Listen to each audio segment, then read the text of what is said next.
So it's recording. So I just want to welcome everyone here this evening, and I'm looking forward to the presentation today.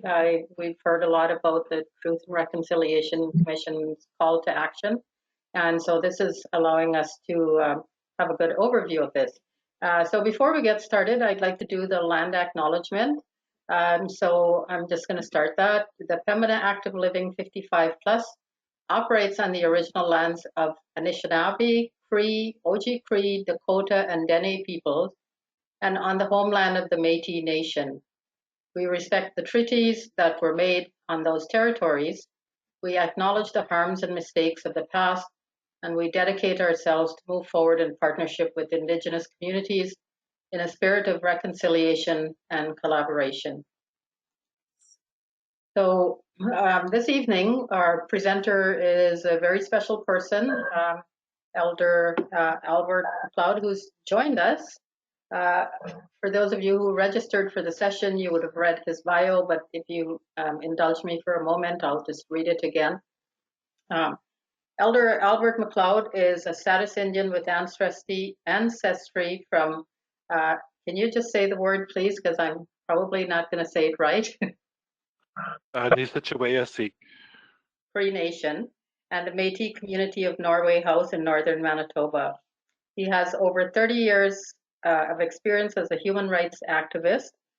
Albert began his two-spirit advocacy in Winnipeg in 1986 and became an HIV and AIDS activist in 1987.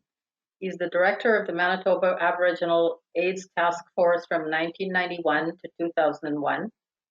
In 2018, Albert received an honorary doctorate of law from the University of Winnipeg.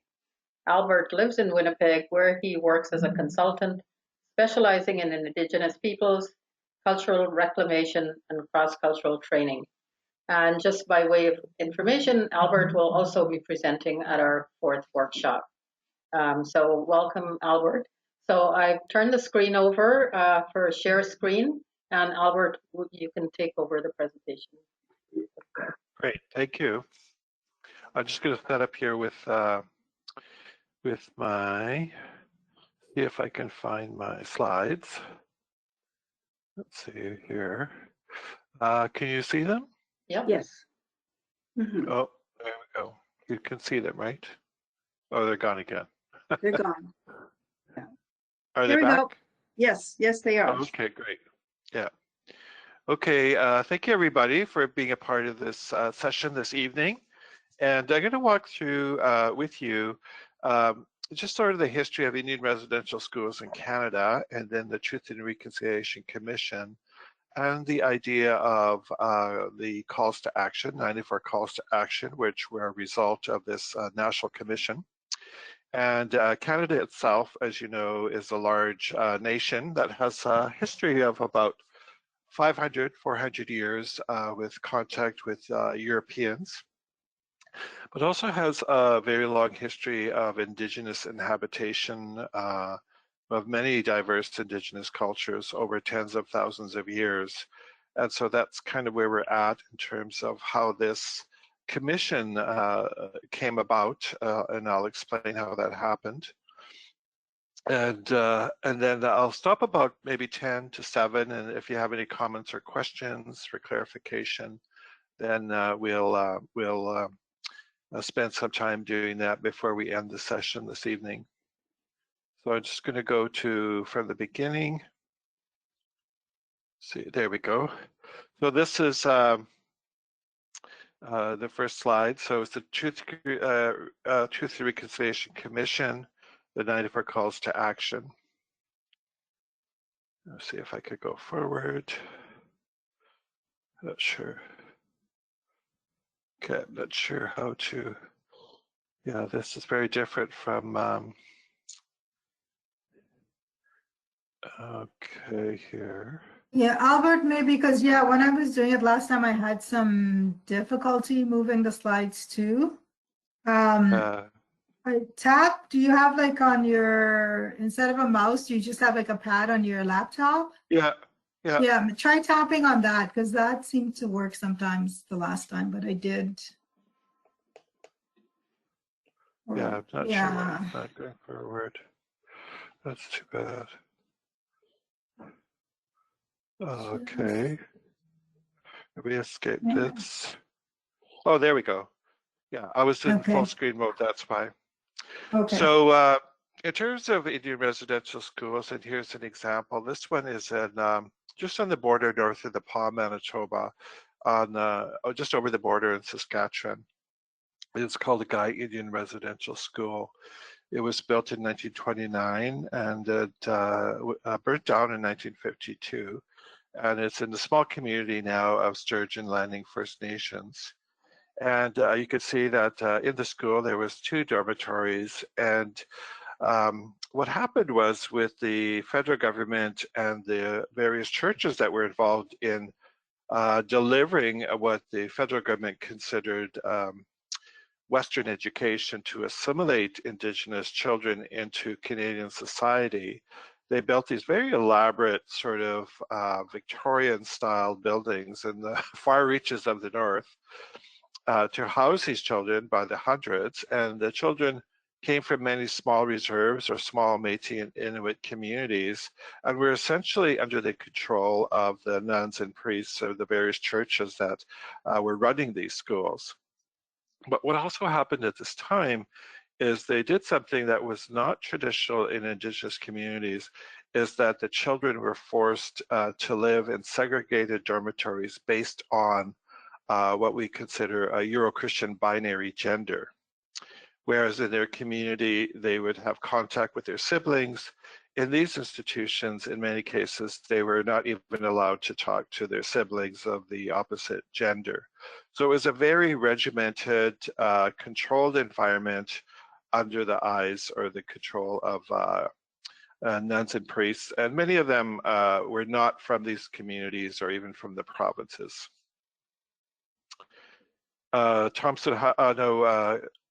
Kent Monkman sort of gives us an idea about how it was forced assimilation, in that the RCMP or the police were involved with the gathering of the children to be taken away from these very small communities. And so this is a work of art by Kent Monkman, who is originally from Manitoba.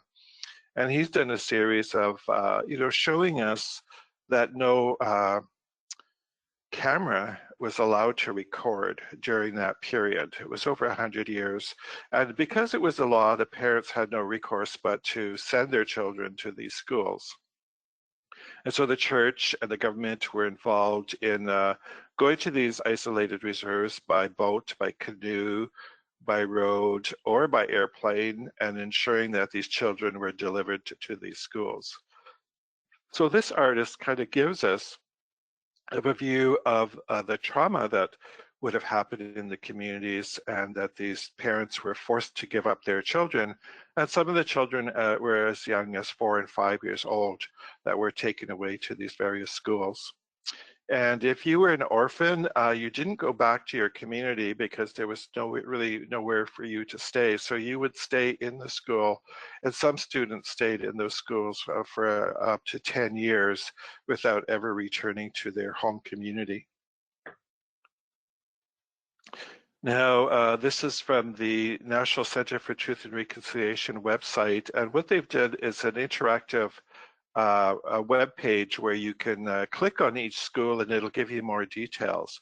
But with this is really the extent and the breadth of the schools that were built to house these students and then to instruct them into Western ways of being. And they go right up into the far Arctic, but you'll see a concentration here in the Western prairies, which was really a place that was being assimilated. The railroad was coming through, and a lot of farms were being built. And you can even see that line there that goes from the Ontario border up into northern Alberta. That is the boreal forest line. And you can see that that's where they built the schools, because they were probably the closest to a lot of where the Indigenous people were living. And the southern prairie area was more or less already taken up as farmland with the immigrant population. There was 14 schools in Manitoba, and actually 2 of them were in Winnipeg. Now, the Guy Indian Residential School, as I said earlier, burnt down in 1952, and it was an accident in the basement with the boiler room. And this is a photograph that was actually taken that day when the school was burning, and it was a huge school. And again, it was in a very isolated part of northern Manitoba, and but again had a lot of government amenities that would normally not exist in this part of the world.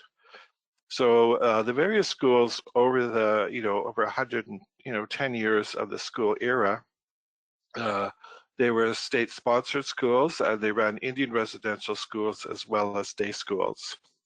And they included the Anglican Church, the Baptist Church, Mennonite Pioneer Mission, the Methodist Church, Presbyterian Church, the Roman Catholic Church, and the United Church of Canada. So essentially, in terms of the federal government's view of education, that these churches would be the appropriate mechanism to educate Indigenous children in Canada, and that they would not receive what we would call sort of a mainstream education that other children in Canada would have received at the same time. Myself, this past summer, I managed to go up to the site of the former Guy Indian Residential School in Sturgeon Landing. We took an hour-and-a-half drive north of the Pas. And again, it's a very small community, and the red line there really points out in the forest or the bush where the ruins of the school are today. And you can see that it's very overgrown. And I think the community has allowed it to be overgrown because in many ways, it could be a very traumatic memory of what that school represented, in that there was hundreds of children displaced from their northern communities for long periods of time. They were Dene, Oji Cree, and Ojibwe children who were lived in these schools for that long period of time. In our visit this past summer, again, as I said, it is overgrown, and that this is what we saw in the forest there this is a metal side of a desk that someone has laid up against a tree. So even though, almost 70 years has passed, there is still a memory of what happened there and the isolation and loneliness of these children who were really put into a very formal type structure and also away from their parents and communities, away from their language and traditional foods. And so it's very a remnant of that era. This is just over the border in Lebret, Saskatchewan. This was a very well-known historical school. It was actually the last one to close in Canada in 1996. Very few of the buildings remain today, but you can see, again, as I mentioned, how formal these schools were. And really the students were meant to be, learn basic life skills, like young girls were taught how to cook, how to sew. And the idea was that they would not sort of be scientists or doctors or teachers. It was more they would be like the class of servant or maid. For the young boys, they were taught how to farm, how to care for animals, how to do carpentry. And again, so that's the level of education and instruction they were receiving, was more to be handymen on farms. And it wasn't intentional that they would go to university or have careers in law or education or in health. And you see the surrounding buildings, which would have been, for cattle or for horses and that instruction. And many of the schools had farms where the children grew their own food, and the food was also sold to local people as well. So in some ways, their labor was indentured while they were in school. And at the bottom here, you see very early on the families attempted. So this probably would have been late 1800s or early 1900s. The families attempted to continue to have a strong connection to their children. So they built their teepees outside the fence, and you could see the fence goes all around the schoolyard area, and that the children were obligated to stay inside that fence, and they had no free will to just leave the school or to leave the fenced-in area.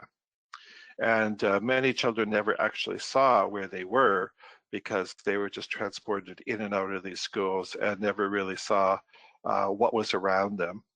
And again, as time passed, the families gave up in trying to see their children or have any contact with them. So this idea of trying to be near them eventually stopped happening.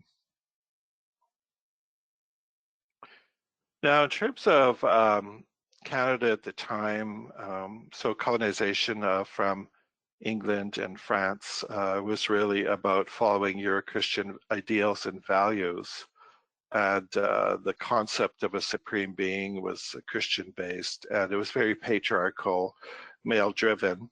And it was a very long time, even before women in Canada were considered citizens of Canada, not until 1926.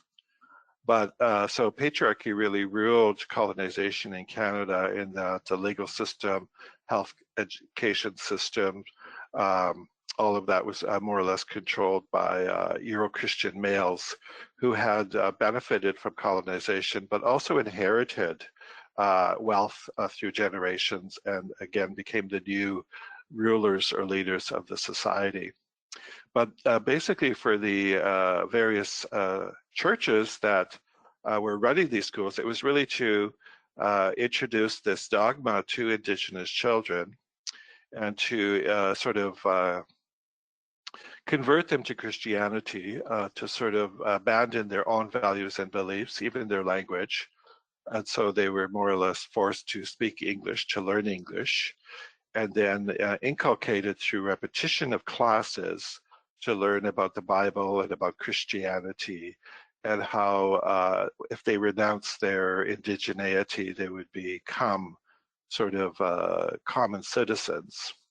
But again, it's this idea that the Supreme Being is God as a reflection of the white male. And then on the right, you see the introduction of sin, the concept of sin, and the various tools, visual tools, paintings, books. Later on, it would be films from the Hollywood era, really reinstilled this dogma for generations in North American society about our Euro-Christian values and ideals, and which is really the foundation of our state. I know today our state says that we're kind of secular, that religion doesn't play a part in our politics or our values as states, but I believe it still does. And on the right, you see sort of someone who's kind of another tool used in this sort of propaganda about Christian values. And it's at Christmas time, we have Santa Claus. And Santa Claus, who comes once a year, gives away free gifts in a society that really is one about capitalism. So it's kind of an ironic twist on this, but again, it is a reminder of the concentration of colonial powers is really in this set of elderly statesmen, and that's what the white beard in each of these images is meant to reflect. It is more or less a totem or an icon that people get used to seeing, but also sort of recognize it as the sort of how we get along in our society is through the wisdom and control or approval of the Euro-Christian patriarchy. And as well, this is called the Combs Ladder, and it was a graphic about 6 feet long. And you were just looking at the top part. And it was used to convert children into understanding the ethics of Christianity, the idea of hell, of sin, and being redeemed, or your soul being saved by the church. And if you look on the right, you'll see the depiction of the Indigenous path. And ultimately of being sort of non-Christian or having heathen or pagan ways, that it would take you to hell. But at the very bottom of the slide, you will see the church, the priest, rescuing this indigenous family onto the path of righteousness, and then they take them towards the right, which is about conversion and baptism, in order to be assimilated into Western culture. And then they take them higher up, to be redeemed and to be sanctified, and ultimately to become converted to Christianity, and thereby saving their soul or their spirit. You have to remember that this was a tool used with children who were separated from their parents, so they really didn't have any objectivity to even question what they were being taught. On the right, I have sort of a little definition here about the rationale for doing this, and why Canada asked the churches to educate or assimilate Indigenous children. And it was a strategy or a technique, really, to convince these young children to abandon their identities, in the hopes that they would also abandon their hold on their traditional territories. So in many ways, it was a cynical land grab by politicians out east, and that the children were kind of the foils in this sort of attempt to get their hands on these valuable resources that existed in traditional Indigenous territories. How are we doing? You following along? Hello? Yeah, we're here. We're following. Oh, good. That's good. Great, Keep talking. Yeah. very, Okay, no, very, all very, thumbs up. very good. This is fantastic. Thank you. Okay. So what happened was, there were a number of students, I think in the 80s, who were survivors. They had raised their families, they had returned to their communities, but there was a lingering feeling that something was not exactly right at what they experienced in these schools. So over time, they began to speak to each other, share their stories, and ultimately realize that their experience was not beneficial. Yes, they may have learned to read or write, but the depth of trauma they experienced was not there could be no excuse for it, right? So eventually, 86,000 of them joined into the largest class action suit in Canada and sued the government of Canada for the residential school system. Now, Canada itself, faced with this many of class action lawsuit of that scale, decided to settle out of court, which means they negotiated an agreement for remuneration or compensation for the experience of these former students. And so some of them were already in their 80s and 90s, and many of them didn't live to see the end of this sort of settlement. But again, it was the analysis that the state had harmed these children by allowing them to be taken from their families, the protection of their families, the protection of their communities, and then put them into these isolated residences with priests and nuns who had no training really to raise children. And they cared for these children 24/7. And in doing so, many of them started to instill violence, humiliation, and then we know commonly also sexual abuse. And so Canada decided to settle out of court, so they negotiated a settlement. The TRC, the Truth and Reconciliation, was one of those conditions of the students. They wanted a national accounting of that history, and they wanted Canadians to know what had happened to them. So the TRC was created as a result of the largest class action lawsuit in Canadian history, when former students of Indian residential schools decided to settle out of court with the federal government and 4 national churches. The launch of a TRC was part of the terms of the settlement. Now, in saying that, and around the world, in terms of the impact of colonization or conflict, there's about 70 truth and reconciliation commissions that have been held and are ongoing to today in the world. And one is in Rwanda, one is in South Africa, and we know well the one that occurred after the Holocaust in Europe in terms of genocide.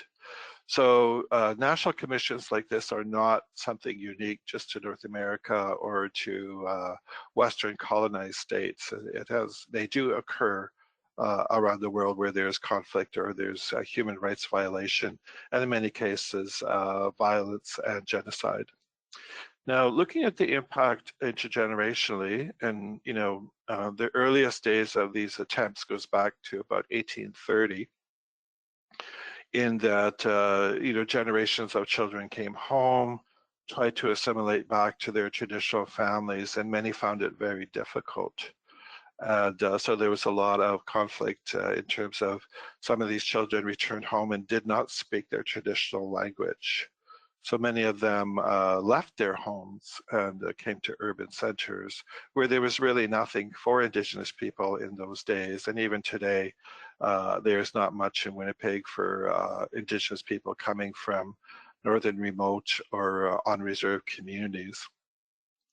But Dr. Maria Yellow Horace Braveheart talks about the historical trauma effect and identified some of the factors that people might experience intergenerationally as survivor guilt, depression, post-traumatic stress disorder symptoms, psychic numbing, fixation to trauma, physical symptoms, low self-esteem, victim identity, anger, self-destructive behavior, including substance abuse, suicidal ideation, hypervigilance, intense fear, disassociation, compensatory fantasies, poor affect or emotional tolerance.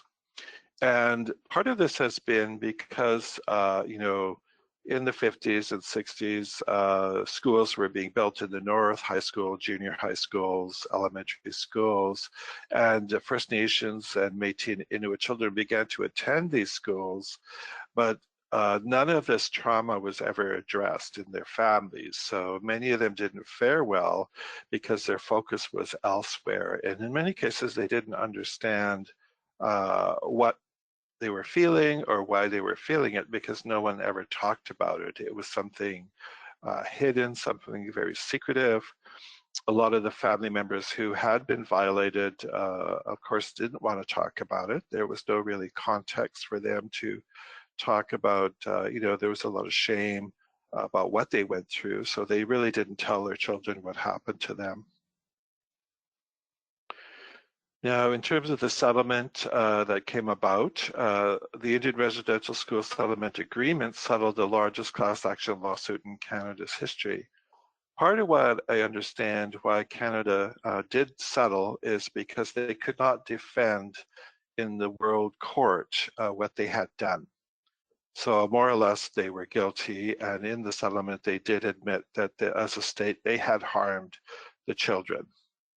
And so in many ways it was seen as cultural genocide in that it's one of the defining descriptions of genocide is removing children from one culture and raising them in another.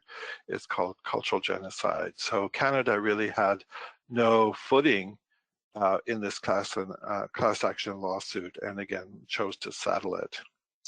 This agreement created a few national processes, including the Independent Assessment Process and then the Truth and Reconciliation Commission, which is the foundation of the 94 calls to action in their final report. Now, the Commission and the Commissionaires got a mandate from the federal government. It was founded in June of 2008. And again, their sort of directives came from the Indian Residential School Settlement Agreement. And it lasted a number of years where they had community events, they gathered statements from survivors, they educated Canadians in that it was a national commission, and it dissolved on December 18, 2015. The lead commissioner was, who's now Senator Murray Sinclair, who's originally from Manitoba. He was a judge on the Queen's Court bench here in Manitoba. But in the last number of years was recently appointed to be a senator of Canada. And so he was the lead commissioner, and as a judge kind of knew the legal system quite well. Its headquarters were in Winnipeg, and there's a legacy organization in terms of the archive of statements that were collected. It's called the National Center for Truth and Reconciliation at the University of Manitoba. This is from during the first event that was held in 2008 in Winnipeg at the Forks. And this was at a community event where they were gifted this Eagle staff by a local organization. And here we have some of the commissioners who oversaw the commission and all of the events and the consultations and more or less designed it and also wrote the final report. In the center, you see Senator Murray Sinclair there.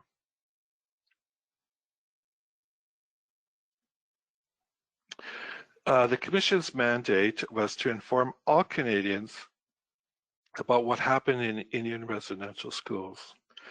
And in reality, most Canadians had no idea because these were First Nations, primarily children, who were under the control of the Indian Act and the federal government.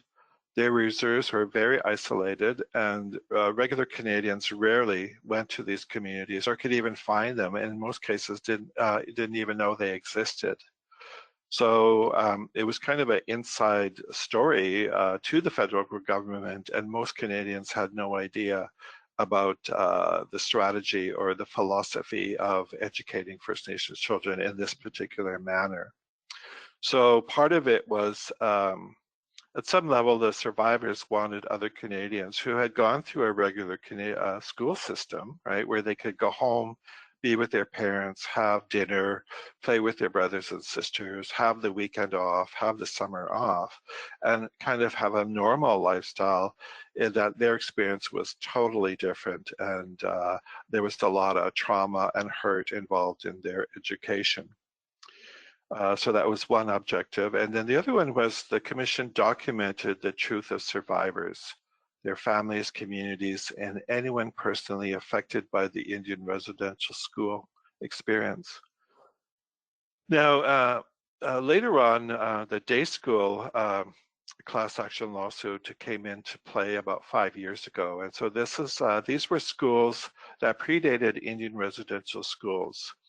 And because the children still had close contact with the communities, the government saw that they were failing in terms of their tried to assimilate them. So they eventually shut most of those schools down and then built the more distant residential schools to separate them from their families. Now, some of these day schools also functioned through churches, and so it was nuns and priests who kind of delivered the same type of treatment to the students. And my mother went to a day school in northern Manitoba, and so there's another settlement coming for this group, but they were only the federal day schools were included in this last class action lawsuit, and that there's a group of provincially run schools that former surviving students also want to hold a class action lawsuit. Now, the national events and hearings, again, went across, I think, 6 years. They were held in every province. And this particular, this is on the National Center for Truth and Reconciliation website. And you can go there, and these folders will open up, and you'll get much more detail.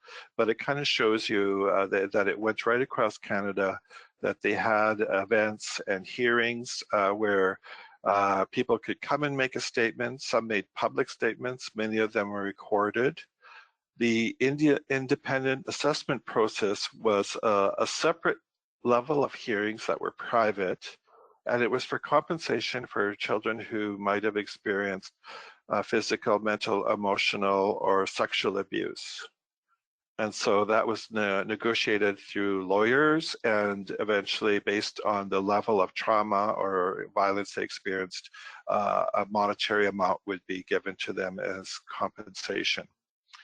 And right now, there is 40,000 of those claims made, and there's some sort of controversy in the agreement.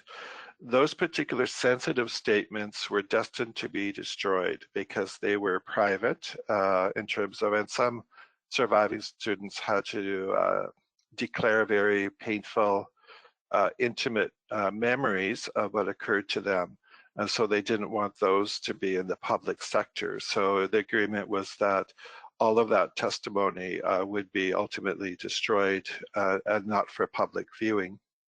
There's another class of statements, there's another 40,000 statements that have been preserved, and those are to be shared with the consent of the people who gave those statements, and those are in the archive.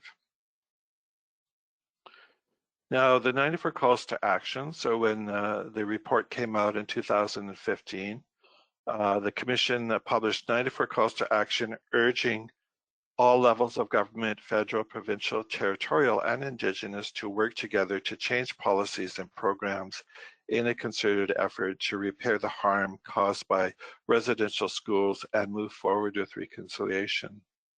Now, Senator Sinclair talks about this in that this particular school system did not only harm Indigenous children who were students, but Canadian children in the other school systems are also being harmed at the same time because they were learning a different history of Canada.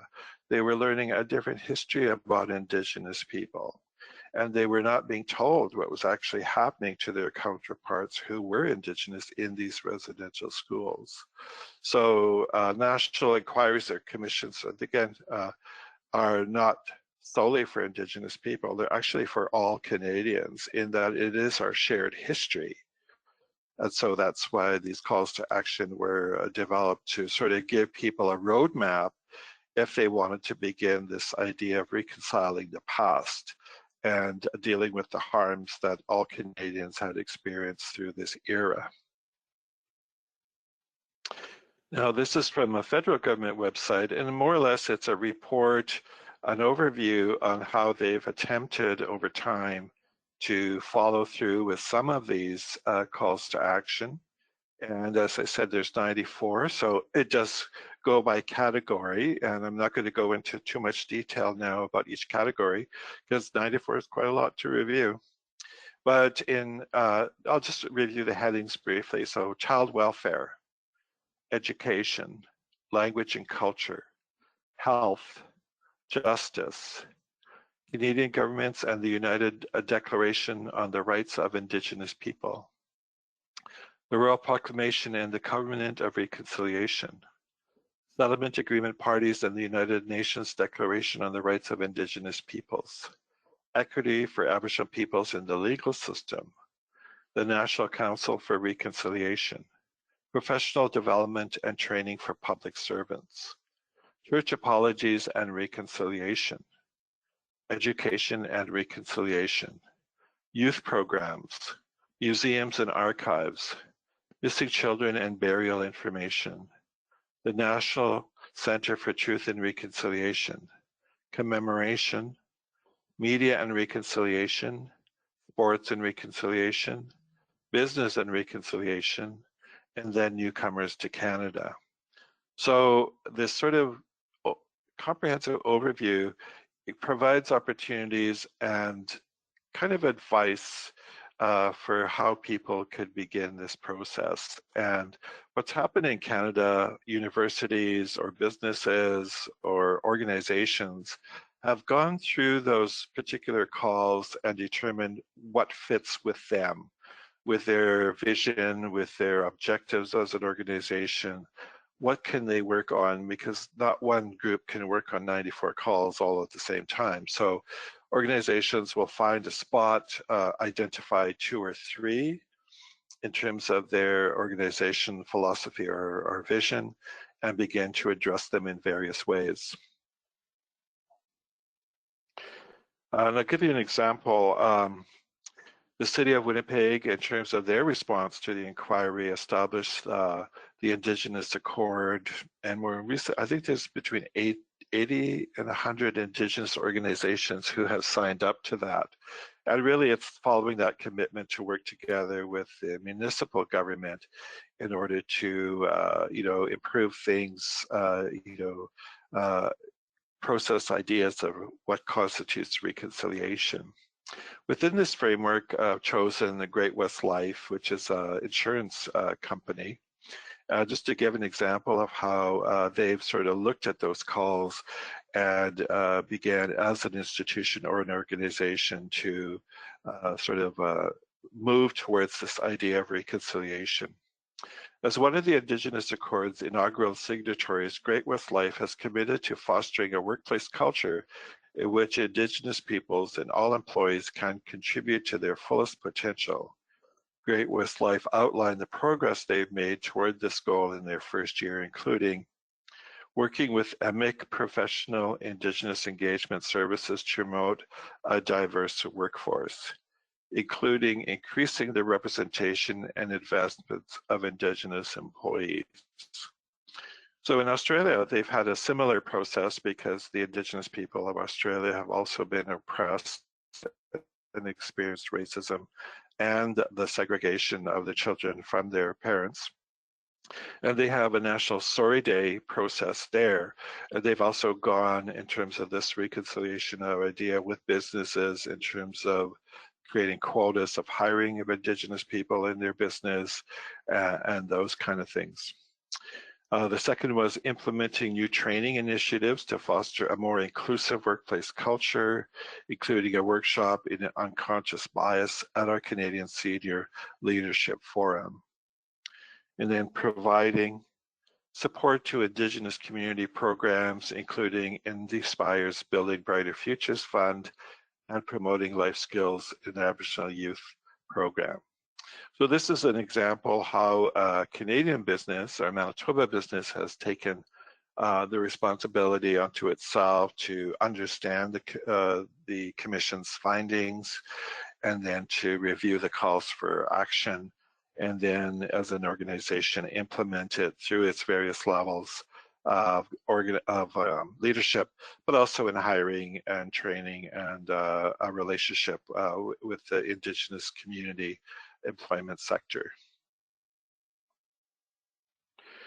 Now, in terms of the idea of reconciliation, and so really, this it is talking about truth. So Canada's truth is that it did harm these children in its attempt to assimilate them into Western ways of being. There's a lot of historic intergenerational trauma as a result of that. That is difficult to address, as you've seen with some of the how generations are affected, and those are not easy to heal.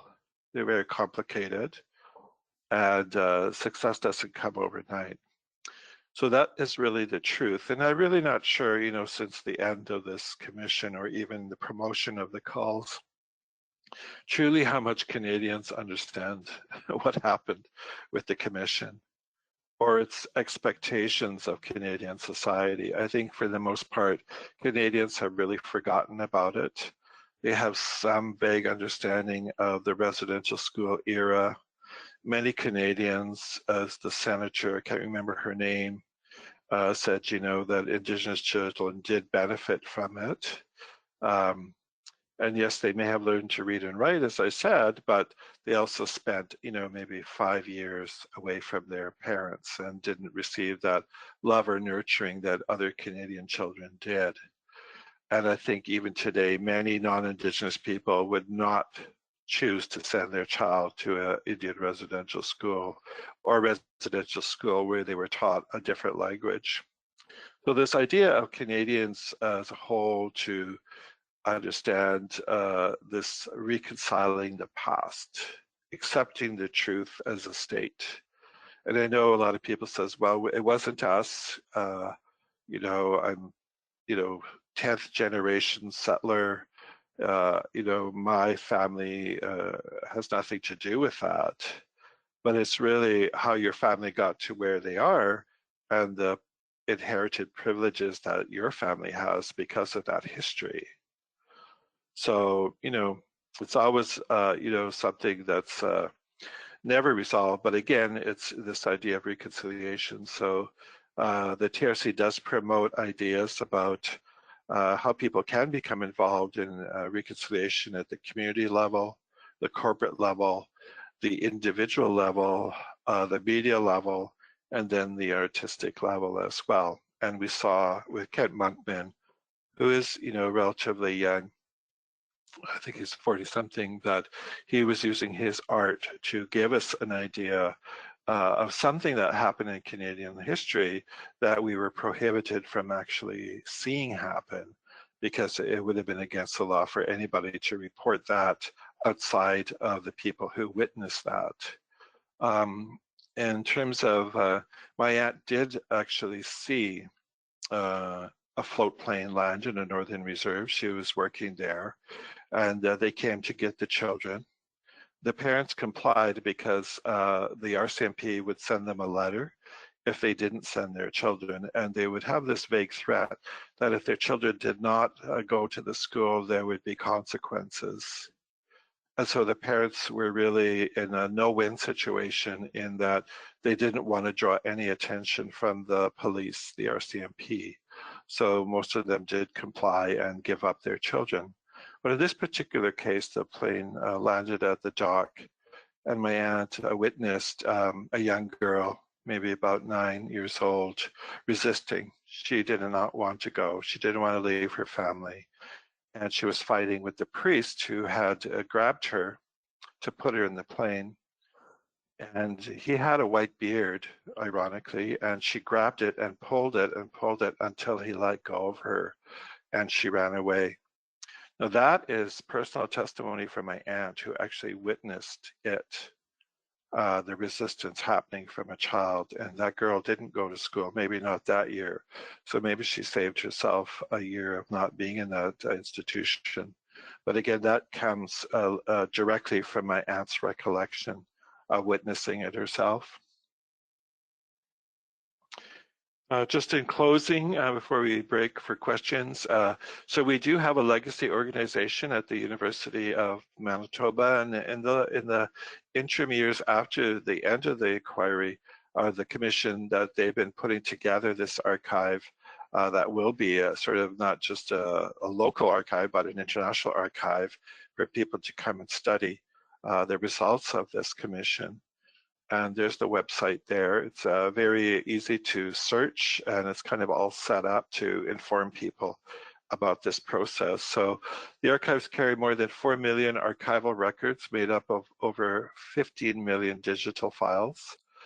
The archives are made up of 6,757 survivor and witness statements that total 44,805 individual files, or 2,629 hours of audiovisual content. The archives also carry over 1,000 physical objects that were gifted to the TRC. So that's what's there. Now, I know there's different levels of access at this point, and usually these type of archives are for academic researchers to come in, but I think as well former survivors of the schools or their descendants could also go there and hear the testimony of their relatives. And another movement occurred which is of a woman who told her story. She's originally from Manitoba, and she went to the mission school. And when children were taken into these schools, they were processed to discard what they brought with them. Everything they brought in the suitcase would be left in the suitcase for the duration. the suitcases were all kept separate from them, and any family photographs or toys or personal mementos would be kept in those suitcases, and the children would not have access to them. They would be given uniforms and a number, and their hair would be cut. And so this woman had attended. She was from Dog Creek, which is just an hour and a half north of Winnipeg. And then her first day of school, her grandmother had bought her a bright orange shirt. And she was very proud of it, thinking she was going to school. And her first day of school, the teachers or the nuns took it away, and she never saw it again. So her story has been memorialized now nationally in Canada, and there's a kind of a public awareness campaign, and it's called Orange Shirt Day, where people will wear an orange shirt, t-shirt, in solidarity with her experience of trauma in the school, but also reclaiming the vibrancy or the beauty of that gift from her grandmother, and in some attempt trying to repair the harm of the trauma she experienced. So this Wednesday is actually Orange Shirt Day. So in my community, a lot of people are seeking out shirts. There's, hoodies, t-shirts, all kinds of things are put out there to mark this day. And it's going to be very difficult with the COVID pandemic and social distancing in that we really can't meet face-to-face anymore. So a lot of it will be done online. And that's it. I'm going to try and stop share screen. Okay, well, thank you very much.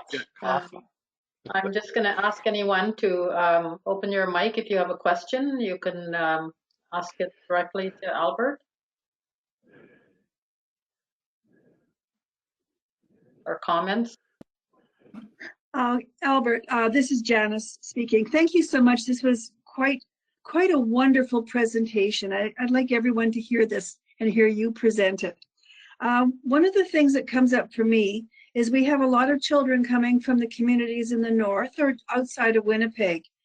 They're coming here, and I'm wondering what kind of support these young people have in the city of Winnipeg to help them to acclimatize to this urban environment. And I just have to say, I did live in the north for 30-something years, and I know for me, coming to Winnipeg was a huge shock. And I often think about the young people coming. I wonder, I know this is kind of off topic, but I wonder if you could address that for a minute. Thank you. Yeah, I think some of the schools, various school divisions are now very much aware of being culturally competent in that they have imagery posters of Indigenous people. They have Indigenous language programs in the schools. Most schools have powwows every year. So really it is a reflection of Indigenous culture to welcome Indigenous people into these environments. But again, some northern children are Christian, right? So powwow or smudging is really new to them. It may not be something they practice. But on the other side too, university as well have Aboriginal student societies to support students in their education. And then an organization called Gani Ganichik also does mentorship for First Nation students coming to Winnipeg. They show them the ropes of life in Winnipeg. Like they'll take them to a baseball game, they'll take them to the symphony, they'll have picnics, those kind of things. So really it's to, then there's Southeast College down by the university, which is for northern students. And that sort of kind of echoes of a residential school, urban residential school. So there, a lot of the school divisions have stepped up to the plate, and they are constantly doing, Indigenous specific programming. And they're also educating teachers.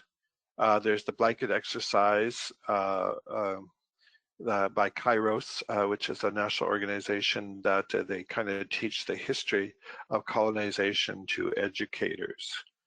So there are things being done. And again, there's increasing graduation. Actually, the graduations are occurring on reserve. Many reserves now have their own high schools, and so their graduation rates are actually going up in rural and on reserve communities. So this idea of education has really, I think, turned around in the last couple of generations in that it is more culturally appropriate, but also delivered by Indigenous people. Thank you so much. Really appreciated hearing this. Thank you.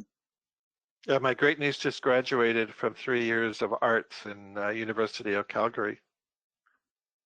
Hey, hooray for her. Yes. Yeah. Thank you.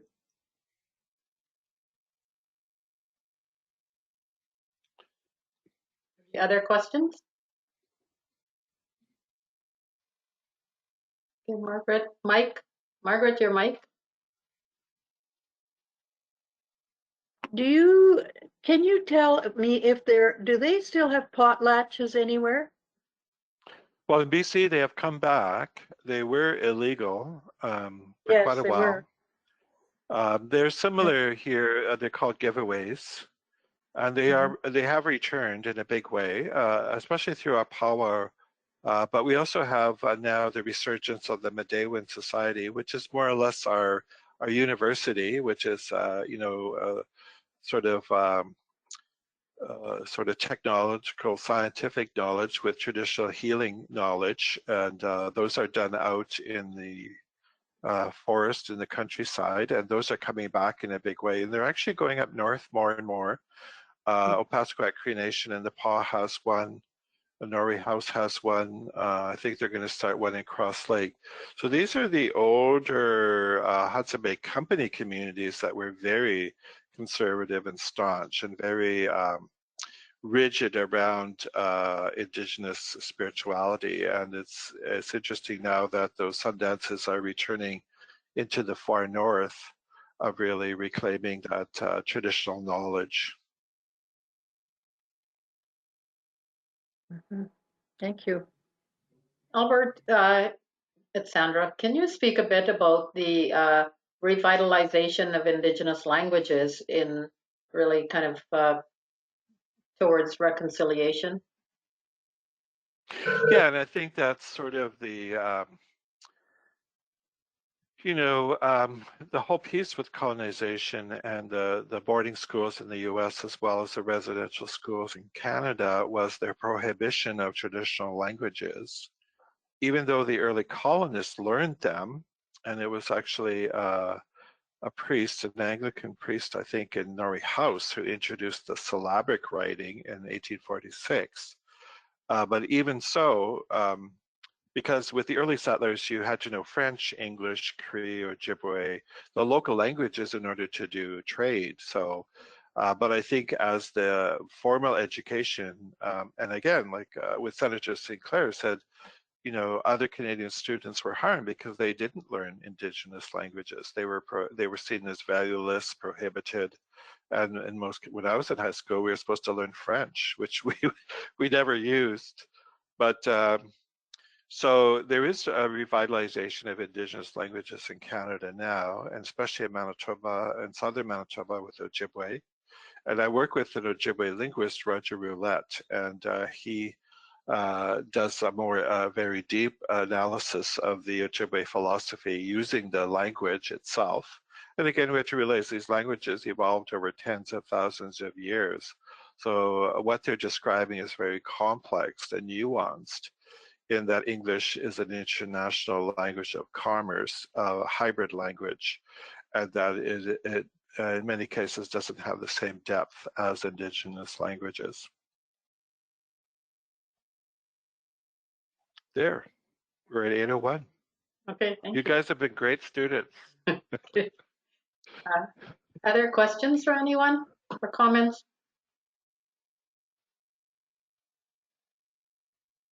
Okay. Yeah, thank you, first of all, Albert, for your presentation. It was very informative, and your voice is so soothing. So I just really enjoyed just listening to you. My question is referring to one of the slides earlier in your presentation where you showed the interactive map of the different residential schools. Yep. So they have different colors, like red and yellow and green. Little, does that signify something? The different colors of the markings on the, or is it just random?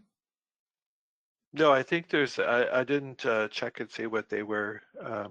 It might have been by church. Oh, okay, okay. Okay, that was it. Thank you.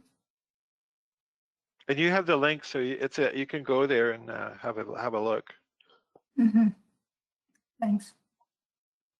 I think Sandra had a question. Yeah, I just want to thank Albert for such an informative presentation. He has done a lot of work with the newcomers community. It's not the first time that I listened to all his presentations. You're wonderful. Thank you. Thank you. Thank you. Excellent. Okay, so if no one else has any other comments, I'm going to wrap up, and I would like to thank Albert for a wonderful and informative presentation. The next one is going to be in about 3 weeks, and as it turns out, Sandra, who is one of our guests here, will be the presenter, and then the fourth one will be Albert again. So Albert, I want to really thank you for this. I've been had the honor to do lots of work on Indigenous language revitalization. So as really kind of making an effort towards reconciliation, and all that you said, it was really very informative, I think, for all of us. So we thank you for your time, and Thank you. we'll say good night if no one else has any comments. So wave if you're done. Good night. Bye, everyone. I'll Yes, see you in 3 weeks. Okay. Bye. Bye. All right, thank you. So we'll sign off anytime. Okay. Good night. Okay, good night.